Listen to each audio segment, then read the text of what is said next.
사랑하는 한빛교회 성도 여러분, 건강하게 잘 지내셨나요? 꽤 쌀쌀한 날씨가 계속되고 있는데 지난 한 주간도 훈련을 했고 또 한 주간 더 훈련이 계속될 예정이라니 많이들 힘들겠네요. 오늘은 하박국 2장 1절부터 8절까지의 말씀을 읽고 믿음으로 사는 의인이라는 제목으로 묵상하며 은혜를 누리기 원합니다. 제 성경으로는 구약 성경 1303쪽입니다. 제가 읽을 테니 함께 읽으시거나 경청하시면 되겠습니다. 내가 내 파수하는 곳에 서며 성루에 서리라. 그가 내게 무엇이라 말씀하실는지 기다리고 바라보며 나의 질문에 대하여 어떻게 대답하실는지 보리라 하였더니 여호와께서 내게 대답하여 이르시되 너는 이 묵시를 기록하여 판에 명백히 새기되 달려가면서도 읽을 수 있게 하라. 이 묵시는 정한 때가 있나니 그 종말이 속히 이르겠고 결코 거짓되지 아니하리라. 비록 더딜지라도 기다리라. 지체되지 않고 반드시 응하리라. 보라, 그의 마음은 교만하여 그 속에서 정직하지 못하나 의인은 그의 믿음으로 말미암아 살리라. 그는 술을 즐기며 거짓되고 교만하여 가만히 있지 아니하고 소울처럼 자기의 욕심을 넓히며 또 그는 사망 같아서 족한 줄을 모르고 자기에게로 여러 나라를 모으며 여러 백성을 모으나니 그 무리가 다 속담으로 그를 평론하며 조롱하는 시로 그를 풍자하지 않겠느냐. 곧 이러기를 화 있을진저 자기 소유 아닌 것을 모으는 자여 언제까지 이러겠느냐. 볼모자원 것으로 무겁게 짐진 자여 너를 억누를 자들이 갑자기 일어나지 않겠느냐. 너를 괴롭힐 자들이 깨어나지 않겠느냐. 내가 그들에게 노략을 당하지 않겠느냐. 내가 여러 나라를 노략하였으므로 그 모든 민족의 남은 자가 너를 노략하리니 이는 내가 사람의 피를 흘렸음이요 또 땅과 성읍과 그 안의 모든 주민에게 강포를 행하였음이니라. 아멘. 우리는 어떤 어려운 상황에 놓여졌을 때 그 상황이 좋게 바뀌거나 문제가 해결되는 데 관심이 있습니다. 그리고 내가 변화되는 일에는 별로 관심을 갖지 않습니다. 그러나 하나님은 내가 변하는 데 관심이 있습니다. 그리고 하나님이 집중하시는 것은 내가 언제쯤 변화되는가 하는 것입니다. 오늘은 종교개혁 제503주년 기념주일입니다. 거창하게 교회를 개혁하고 사회를 변화시키자고 열을 올리지 말고 조용하게 자신의 개혁을 시도하고 변화된 삶을 이야기하는 게 더 좋지 않을까 생각합니다. 내가 먼저 변해야 가정이 달라지고 병령이 좋아지고 교회가 새로워집니다. 또 내가 변해야 사회가 좋아집니다. 그런 의미에서 하나님은 오늘 하박국 선지자를 통해서 우리에게 말씀하고 계십니다. 이 말씀을 통해 먼저 생각할 것은 하박국의 질문입니다. 어찌하여 기도에 응답하시지 않으십니까? 어느 때까지 구원하지 아니하시나이까? 또 2장에서는 어찌하여 더 불의한 바벨론을 사용해서 이스라엘을 징계하려 하십니까? 그것이 공의입니까? 라고 부르짖고 있습니다. 하박국 선지자는 기원전 605년경에 즉 예레미야 선지자와 거의 같은 시대에 남유다 왕국에서 활동했습니다. 당시 팔레스타인 지역의 정세는 북이스라엘이 망하고도 117년이 지났으며 남유다 왕국이 신흥 강대국 바벨론에 의해 압박을 받고 있는 상황이었습니다. 내부적으로는 남유다 왕국의 요시야 임금이 죽고 여호야김이 즉위하여 다스리는데 아버지 요시야와는 달리 여호와 보시기에 악을 행하는 정책을 펴고 있었다고 열왕기하 23장 37절에서 말씀하고 있습니다. 왕국은 내후 외환으로 신음하고 있었으며 제사장들이 타락하여 신앙마저도 부패했습니다. 이처럼 어수선한 정국에서 두드러지는 현상은 정의와 공의가 무너지고 불의와 부정이 만연하며 사회 어디를 보아도 의로운 사람은 찾을 길이 없다는 것입니다. 그래서 1장 2절에 보니 하박국 선지자는 기도하고 있습니다. 그러나 아무리 기도해도 국가와 사회의 위급한 상황은 바뀌지 않고 나날이 위기만 더해지고 있었습니다. 답답한 마음을 금할 수 없는 하박국 선지자는 하나님께 기도해도 응답이 없어 불평 섞인 호소를 하고 있습니다. 1장 2절 말씀에 보니 여호와여 내가 부르짖어도 주께서 듣지 아니하시니 어느 때까지리이까 라고 말씀합니다. 하박국 선지자는 구체적으로 악에 대하여 침묵하시는 하나님, 불의를 보고도 못 본 채 하시는 하나님, 정의가 땅에 떨어져도 가만히 계시는 하나님, 의인이 핍박을 받아도 눈 감고 계시는 하나님을 향해 어느 때까지리이까 라며 강한 의문을 던지고 있습니다. 그리고 구원에 관한 문제를 제기합니다. 하박국 1장 2절 하반절로부터 3절 말씀에 내가 강포로 말미암아 외쳐도 주께서 구원하지 아니하시나이다. 어찌하여 내게 죄악을 보게 하시며 패역을 눈으로 보게 하시나이까. 한마디로 하나님 언제까지 참으시겠습니까? 라고 부르짖고 있습니다. 이런 하박국 선지자의 간구는 마침내 하나님의 대답을 얻습니다. 하박국 1장 5절 말씀에 보니 여호와께서 이르시되 너희는 여러 나라를 보고 또 보고 놀라고 또 놀랄지어다. 너희의 생전에 내가 한 가지 일을 행할 것이라. 누가 너희에게 말할지라도 너희가 믿지 아니하리라 말씀하십니다. 불신앙의 세대에는 하나님이 말씀하실지라도 믿지 아니할 것을 아시는 하나님께서 이제 불갑을 열방을 불러서 바벨론을 불러서 이스라엘을 징계하시겠다고 말씀하십니다. 이러한 하나님의 대답에 하박국 선지자는 또 다른 질문을 합니다. 거룩하신 하나님이 어찌 유다의 악을 제한다는 명분으로 유다보다 더 악한 자들을 사용하실 수 있습니까? 이것이 어찌 참다운 공의인가요? 라고 1장 12절부터 17절까지에서 반문합니다. 사랑하는 성도 여러분, 하나님이 우리의 부르짖음을 듣지 아니하시는 것 같은 때도 있습니다. 그러나 하나님은 우리의 간구에 분명하게 응답하십니다. 두 번째로 생각할 것은 하나님의 응답으로 2장 1절로부터 20절까지의 말씀에 나타납니다. 하박국 선지자가 예루살렘 성루에 올라가 섰습니다. 그리고 하나님께서 하박국 선지자 자신의 질문에 대하여 어떻게 대답하실는지 보리라 하였습니다. 그런데 하나님께서 응답하셨습니다. 2절에 여호와께서 내게 대답하여 이르시되 너는 이 묵시를 기록하여 판에 명백히 새기되 달려가면서도 읽을 수 있게 하라 하셨습니다. 그리고 또 3절에서 이 묵시는 정한 때가 있나니 그 종말이 속히 이르겠고 결코 거짓되지 아니하리라. 비록 더딜지라도 기다리라. 지체되지 않고 반드시 응하리라 말씀하십니다.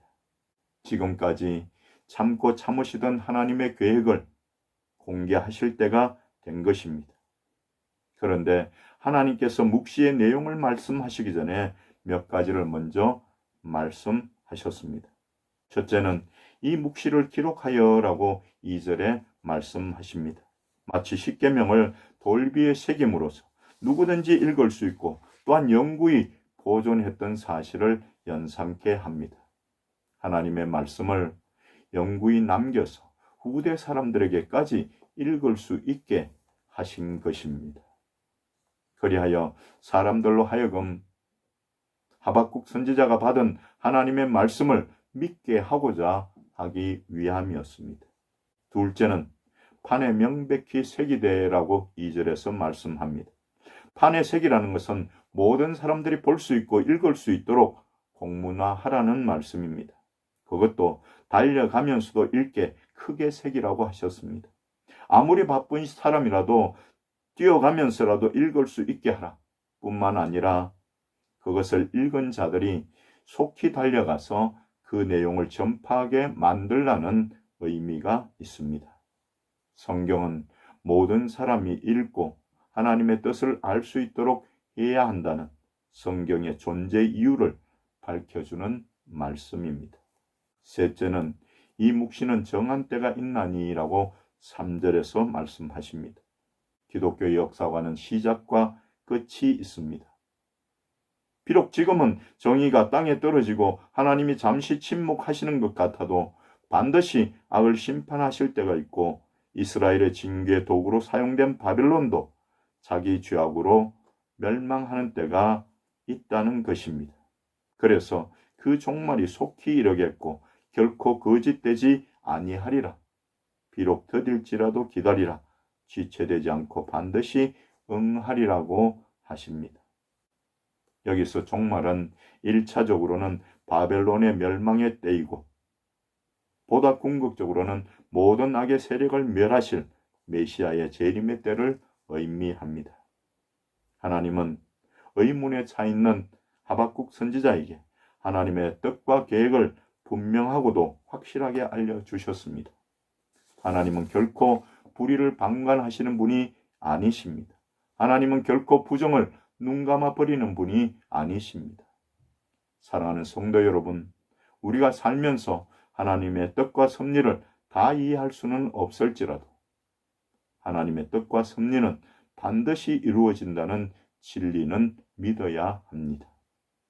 마지막 세 번째로 의인은 믿음으로 말미암아 살리라는 4절의 말씀입니다. 이 말씀은 본서 전체의 결론이고 신구약 성경에서 가장 중심되는 교리인 이신덕이 즉 의인은 믿음으로 말미암아 살리라는 근거를 제시하는 말씀입니다. 보라 그의 마음은 교만하며 그 속에서 정직하지 못하나 의인은 그의 믿음으로 말미암아 살리라. 하박국 선지자는 이 말씀으로 메시지의 결론을 삼고 담대히 말씀을 전파했습니다. 비록 소수일지 몰라도 의인들이 이 말씀으로 소망을 가질 수 있었습니다. 아무리 국가가 위기에 처해 있고 사회가 타락했고 종교가 몰락했어도 희망의 실마리가 보입니다. 의인은 그의 믿음으로 말미암아 살리라. 여기서 말하는 믿음은 하나님의 섭리와 공의를 어떤 상황에서라도 의심치 않으며 하나님과 올바른 관계를 유지하는 태도를 가리킵니다. 바벨론을 포함한 교만한 사람들, 곧 하나님을 무시하고 불의를 행하는 자들은 반드시 멸망케 되는 심판이 있다는 사실을 믿는 것입니다.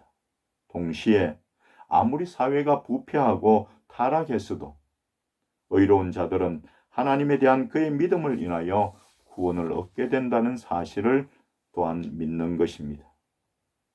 사도 바울이 죽기까지 믿음으로 구원받는 복음을 전파하게 된 동기도 로마서 1장 17절에 나타나는 복음에는 하나님의 의가 나타나서 믿음으로 믿음에 이르게 하나니 기록된 바 오직 의인은 믿음으로 말미암아 살리라 함과 같으니라는 말씀 때문이었습니다. 하박국 선지자가 남유다 왕국의 종교 개혁자라면 사도 바울은 유대의 종교 개혁자였습니다. 또한 이 말씀을 바로 깨달은 마틴 루터가 중세 교회의 종교 개혁을 시도했습니다. 1517년 10월 31일 로마 가톨릭의 젊은 신부 마틴 루터는 타락한 교회를 바로잡고자 독일의 비텐베르그 대학 정문에 95개 조항의 반박문을 붙였습니다. 글의 핵심은 면죄부 판매의 부당성을 낱낱이 지적하는 것이었습니다. 당시 로마 가톨릭 교회의 교황청에서는 교회의 재정적 수입을 채우기 위해서 소위 면죄부라는 것을 판매하고 있었습니다. 사람이 무슨 죄를 지었든지 돈으로 면죄부를 사면 모든 죄가 용서받는다고 하는 참으로 후황된 것이었습니다. 마틴 루터는 이 문제를 가지고 고민하며 기도하다가 드디어 결심을 하게 되었습니다. 루터의 주장은 돈으로 면죄부를 사서 죄를 용서받고 구원을 얻는 것이 아니라 오직 하나님과 예수 그리스도를 믿는 믿음으로 구원을 얻는다는 것이었습니다. 그리고 바른 믿음을 얻기 위해서는 오직 성경으로 돌아가서 말씀을 읽고 배우고 지켜 행하는 데 있다고 생각했습니다. 그리고 믿어 구원받은 성도는 교황이 아니라 오직 하나님께만 영광을 돌려야 한다는 주장을 분명히 했습니다. 이것이 종교개혁의 기본 정신입니다. 사랑하는 한빛교회 성도 여러분, 오늘 여러분의 관심은 무엇입니까? 하나님을 의지하여 안전하게 훈련을 잘 마치는 것입니까? 또 군복무를 평안하게 잘 하다가 집으로 가는 것입니까? 하나님을 믿음으로 은혜와 복을 누려 이 세상에서 잘 먹고 잘 사는 것입니까? 하지만 하나님의 관심은 우리가 날마다 변화되고 새로워지는 것입니다. 나 자신이 먼저 오직 믿음으로, 오직 성경으로, 오직 하나님께만 영광이라는 믿음과 삶으로 개혁하며 변화되기를 원하시고 계십니다. 힘이 들지만 한 주간 자신을 개혁하며 사시는 여러분들 다 되시기를 예수 그리스도의 이름으로 간절히 축원합니다. 기도하겠습니다. 사랑이 많으신 하나님 아버지, 저희들에게 이렇게라도 예배 드릴 수 있도록 인도하시니 감사와 영광을 올려드립니다. 하나님, 우리를 긍휼히 여기시고 이 시간도 말씀을 통해 교훈하셨사오니 이 말씀을 근거로 우리가 날마다 자신을 개혁하며 새롭게 변화될 수 있도록 성령 하나님 주장하시고 인도하여 주시옵소서. 하나님, 또 한 주간 훈련이 계획되어 있습니다. 형제들에게 힘을 주시옵소서. 함께 하셔서 그 형제를 통해 하나님의 영광이 나타날 수 있도록 은혜 베풀어 주시옵소서. 예배하는 성도들의 가정과 가족들에게도 동일한 은혜를 베풀어 주셔서 하나님 각종 재난과 질병으로부터 지켜 돌보아 주시옵소서. 특별히 연약한 성도들이 있습니까? 저들을 붙드시고 함께 하시며 인도하여 주시옵소서. 무엇보다도 이 코로나19 질병이 빨리 종식될 수 있도록 하나님 도와주시옵소서. 마음껏 하나님을 찬양하며 예배 드릴 수 있기를 원합니다. 그리고 이 시간 하나님 앞에 정성껏 예물을 올려드립니다. 하나님의 명령을 따라 10분의 1을 드리는 손길도 있습니다. 말씀하신 복으로 풍성하게 내려 주시옵시고 또 하나님 앞에 나올 때마다 예물 준비하는 손길들 기억하시고 그 삶에 동행하시며 크신 은총을 베풀어 주시옵소서. 예수 그리스도의 이름으로 간절히 축복하며 기도드립니다. 아멘. 이제는 우리 구주 예수 그리스도의 크신 은혜와 하나님 아버지의 만극하신 사랑하심과 성령님의 충만 역사 위로 교통하심, 오늘도 하나님 앞에 전심으로 예배하는 귀한 성도들과 저들의 가정과 가족들과 그리고 838 대대와 이 나라 이 민족 위에 지금부터 영원토록 함께 있을지어다. 아멘.